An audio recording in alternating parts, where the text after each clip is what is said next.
Thank you all very much. It's a privilege to be here for two reasons, really. The first one is because each year the HET Ambassadors Programme is a moment of real sunshine for me, and especially now against a backdrop of dark and challenging times.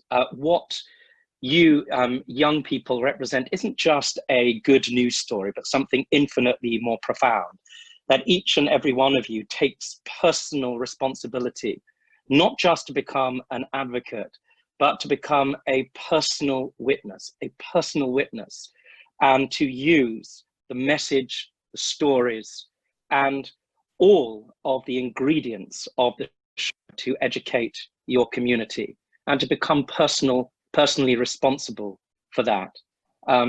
It is, as I say, one of the great examples of what you described as Generation Z, but which for me is the example I use when people very often, too often, describes our young generation of being incapable of either dealing with argument or contributing meaningfully to the social discussion.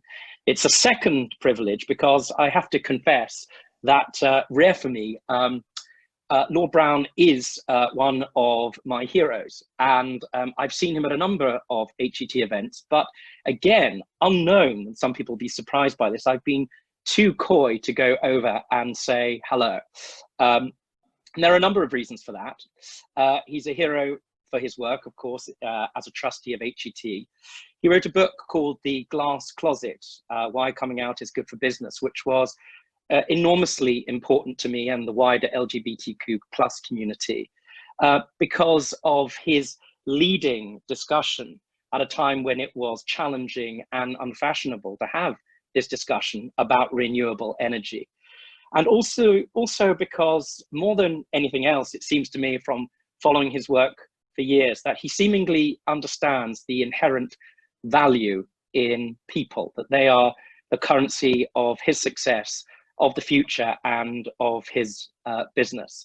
It is a real privilege to be asking questions of Lord Browne, and I shall do my best to ask them frankly and not to be too starstruck. Lord Browne, I wonder if I could perhaps start by asking you, it was referred to in the introduction, that you have a very profound personal connection to the Holocaust, to the Shoah, through your mother, Paula. Could you tell us a little bit about that? Well, good afternoon. And let me just say, first of all, how sorry I am. I can't do this in person, but with a bit of good fortune and hope, let's see if we can do this next year. My mother died just about 20 years ago this weekend. And she was a survivor of Auschwitz. She was Hungarian, originally from Transylvania, and was someone who helped a lot of Jews to try and escape, her friends, and actually just got caught at the end and was transported to Auschwitz, and with great good fortune survived. All my family on my maternal side were murdered. So she was a remarkable woman, in that, of course, when she was liberated, she set her face forward. And one of the things that she never really talked about was the past. When asked about her life, she said, yes, I had several chapters. I had a chapter in Hungary, and then I married your father, she would say to me, and that was a chapter. And then now when he died, I have a chapter with you. And you said, well, what happened between Hungary and my father? And she said, well, that wasn't a life. And you asked me about life. So she didn't talk about it much. Just occasionally little things came out. She had a friend from the camp who lived in London, who had a son and a daughter roughly my age. And they would get together and chat, and I would ask them what it was about, and she'd say, oh, just this and that, really, and wouldn't tell me much. And actually, she really didn't. And she was very private about what happened. When she knew she was dying, she spoke to a very good friend of mine, Klaus Moser, a very great man, German Jew who escaped from Berlin before the crises started there, but told him everything. And what was extraordinary was that at his memorial service, Klaus spoke to the assembled company, and I learned things about my mother that she'd never told me. Gosh, So, Lord Browne, that was wow. Remarkable. I've just made a two-part documentary, which is coming out on BBC in September, and a significant part of it is really about the impact of the survivor and the shower on the second generation. Precisely as you just described, my grandfather never sat down and told the story as one coherent narrative. It existed in shadows, parts of stories from time to time. But it's undoubtedly imbued me with a sense of responsibility. And because I knew, seemingly perhaps more than you, about his experience, it's kind of framed my philosophy, the way that I view the world. What now, having heard the story, or perhaps in childhood, has it meant to you to be a second generation survivor? Well, I think my mother always taught me to deal with people on their merits, who they were, not what I thought about them before I met them. And this was my childhood definition of not being a bigot. Is you meet someone and you talk to them and you form an opinion about them. You don't say, well, they're a Jew, or maybe they're Iraqi, or they're a Muslim, or they come from the north of England, and suddenly caricature and characterize them. You dealt with them as they were. And my mother taught me that very, very strongly. I mean, she taught me some other things which, were in her experience great things, but which hampered me a bit, which is, she said, never tell anybody a secret, because they will surely use it against you. Mm. And she said, never really stand out as well. Be careful when you stand out, because someone will hurt you, and when the minority always get hurt by the majority. So, and that certainly did not encourage me to be openly gay for until I was 60, when I was outed. So she taught me these things about people, and it's affected me a lot in my life. I've always believed that, people should be who they are, not who you think they are. And that's helped me a lot. It's helped me a lot in my life, in my work. I've traveled the world, and I've seen it work badly and well. And if there's one thing I really, it so deeply angers me, is to see bigotry survive, and bigotry to be used as an example of how the good are good and the bad are bad. This is just not true. And we need to make sure we root it out, and we absolutely are vigilant at all times, because at their heart, an awful lot of the world is a bigot. And so they need to work on this, and we need to work on that to make sure it doesn't hurt people, doesn't hurt humanity as we go forward. Lord Browne, when you heard your mother's story, a story that had never been disclosed to you in one narrative, well, I'm going to ask you it perhaps in a way which is indelicate, but how did that feel? Did that change you in some way? Yes, it did. Well, first of all, it made me admire my mother even more than I admired her, because to have come through this and to be a pretty balanced person, there were very few things my mother wouldn't do, one of which, incidentally, was she would never travel on the underground. She refused to go underground because she was involved in slave labor underground. And secondly, she'd never travel in a lift either. She absolutely terrified about going on a lift. But other than those two things, I mean, she was really a forward-looking person. But it reminded me again of just what horror, what pain human beings can give other human beings, and to see those details and to be reminded that I'd lost a whole family. It sounds a very selfish thing, but I'd lost a whole family. And through the hands of wickedness, said, you know, this must never happen again, and I want to make sure it doesn't happen again, and I can't do it by myself, but I can be joined with people who, in some, can probably do that. Well, Browne, I have to say, it's so interesting hearing about some of the impact on your mother. My grandfather too wouldn't go on undergrounds or wouldn't go on the underground, and that's an inherited trait across my family. My mum feels the same, and its sort of impact, the trauma, has had an enormous effect, and it's something which is perhaps under-discussed. On the point of education, one of the things that all of our ambassadors do every year is go and visit the site. So they've been either this year to Bergen-Belsen or to Auschwitz.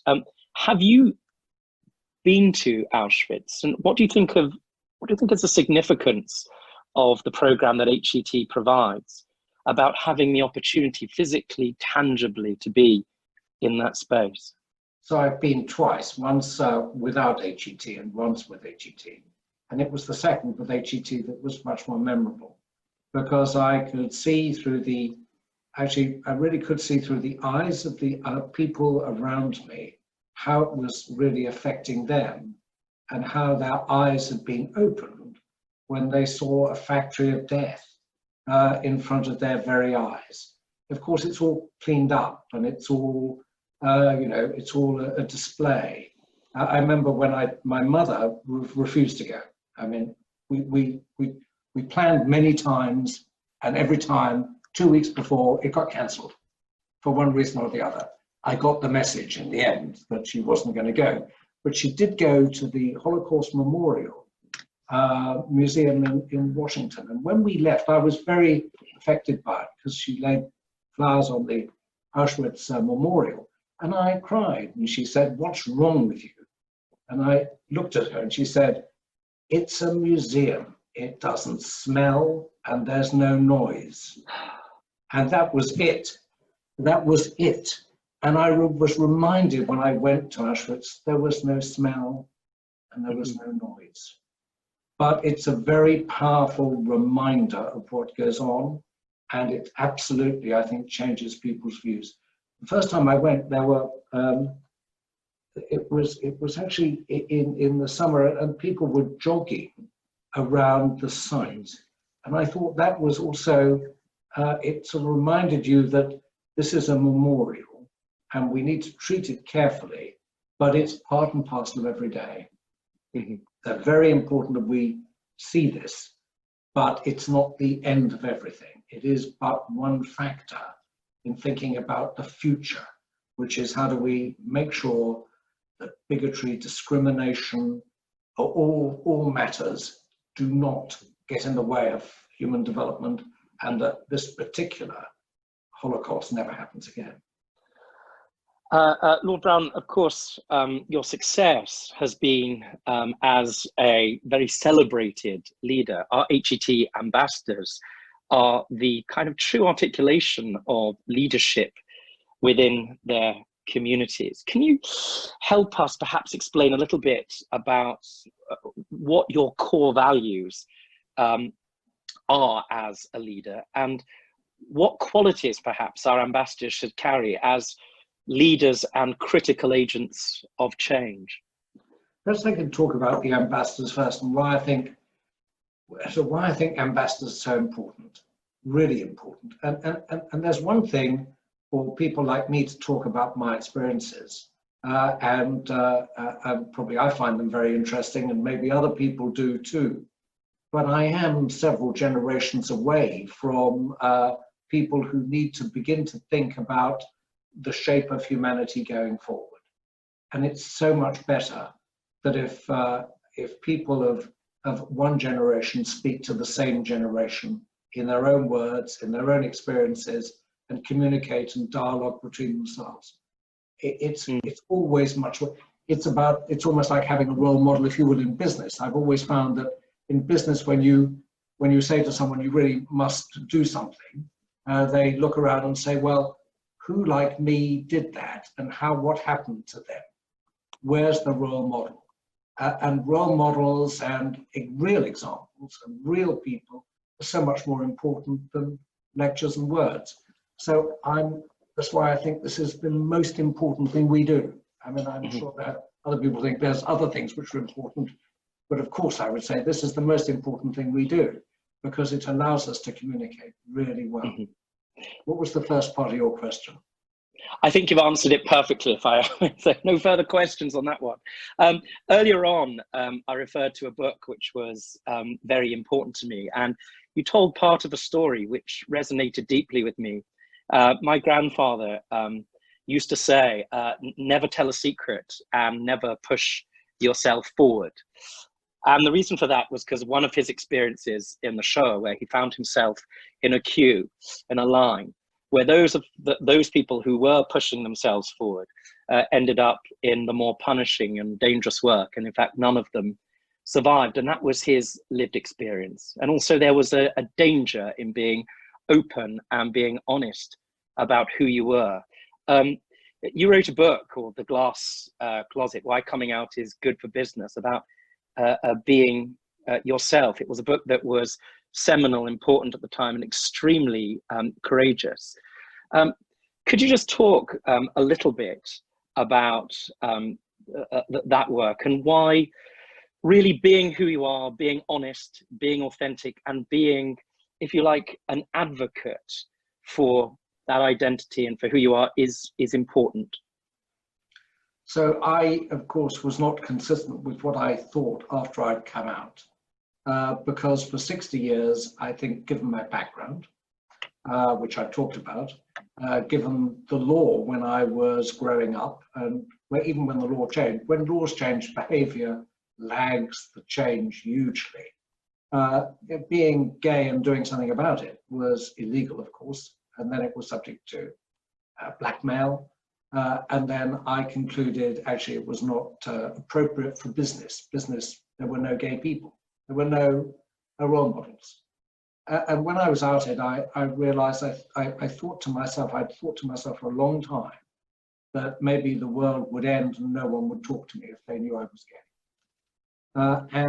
Actually, it turned out not to be the case. When I left BP, I resigned from everything. And one or two people say, you can't possibly do that. And then I thought I'd lose all my friends, all my business contacts. Actually, I both gained more friends and more business contacts, even in the Middle East and the Gulf and places like that, which you would have thought were pretty strange. The only negative comment was from President Putin, who misinterpreted something I said about sending gay people to Russia. And he immediately said, why are you interfering with our internal administration? So I explained what I'd said. So I think it's the big lesson I've discovered is just how important it is to have role models, how important it is to have signals from the top, how important it is to have support groups, and why that's all very important and can be achieved in business for sure, and in nations as well. I didn't have any role models. I didn't have any signals to tell me this was the right thing to do. And I felt I didn't have a support group, but actually it turned out, of course, I did. It's just they didn't identify themselves. So they were, as it were, allies in the closet themselves in today's terms. So that's why after a lot of humming and hawing, I wrote this book. I was pushed to write it by a close friend of mine who said, you will write this book. I will get you a contract. I will actually give you a contract. She was a publisher. And so that was it. I mean, I wrote it. And I wrote about myself, but more important, I wrote about myself. I write all the books in the first person, but I interviewed a lot of people who were in different situations at the time. This predated equal marriage. It predated a lot of things, and it's just a delight to see how much has changed, although a lot hasn't. I just note that there are very, very, very few openly gay CEOs in the 500 biggest companies in the world. In fact, I think there's less than a handful. And that can't be right, because people still remain concerned about being themselves. They want to be what other people think they should be, as opposed to being themselves. And that's a very dangerous thing. After I was outed, something happened to me which was very odd. I think one of my great former bosses, who's still alive, no, really is alive, said to me when he evaluated me, he said, it's really all great.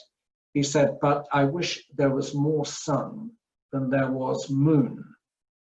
And what he meant by that was maybe if I just smiled a bit more, it might just be better and easier for everybody. And the big thing I think people saw after I came out is actually I smiled more. Well, Lord Browne, I wanted to, I wanted to personally thank you for that book. It was enormously brave, courageous, and important to me. And of course, part of the work of HET is to take the lessons of the Shoah and to disseminate them more broadly, and to be able to learn and to share and to articulate amongst the communities the impact of prejudice of every colour and stripe. And last question I really wanted to ask you before we open it up to everybody else. We are in a challenging time, a moment, if you like, a fulcrum of history, which could go either way. As we think back to the past, there is the presence of a range of things that look dangerously similar, perhaps, to the past. The rise of far and extreme movements on both sides of the political spectrum, the inability of people to listen to hear one another with the presence of social media, the fusion of legitimate anti-Israel sentiment conflated with anti-Semitism. My question really is a general one, Lord Browne. It's about hope. And do you feel hopeful for the future? And if so, what's your message for our amazing young ambassadors? Well, I always feel hopeful for the future. I'm a firm believer that the best is always yet to come. I really do believe that. Now, I think, COVID-19, it's a huge human tragedy that is still unfolding. Was done one extraordinary thing, is it's accelerated the future.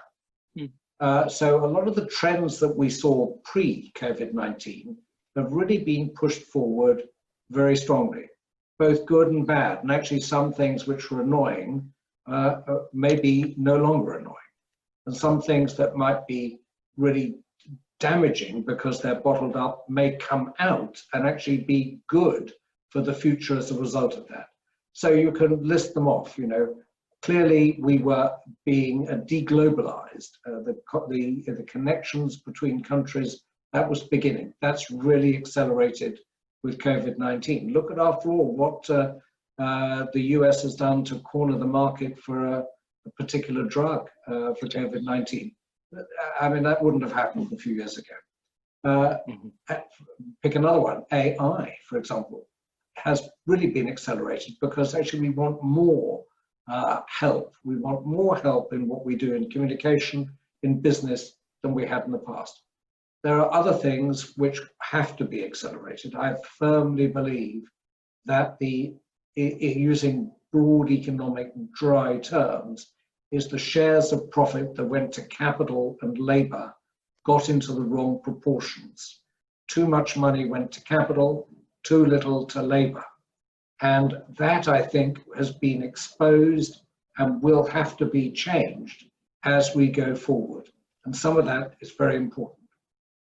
Privacy, we will have to rediscuss what we mean by that, as we, of course, need to let go of some privacy as a result of illness. But on the other hand, we want to keep some to ourselves. So where's the balance? Where's the balance? So lots of things happening, but I believe the future, without any doubt, is better than the past. And on that note, as head of the ambassador, head of the ambassadors program for HET, I suppose I really wondered if you had some thoughts on perhaps the unique role of our ambassador community what role they can play in the future, and really perhaps to describe the extraordinary and perhaps awesome responsibility that they hold. So I do think that they are the flame of the candle. There's no doubt about that. They are the people who will speak to people like themselves, the generation. They'll speak, and those in turn will speak to people in forthcoming generations, and therefore the progress goes on. And they'll do it because actually they understand the context, how to connect what happened in the past to today. And they understand that much better than people outside their generation. That's why this is so important.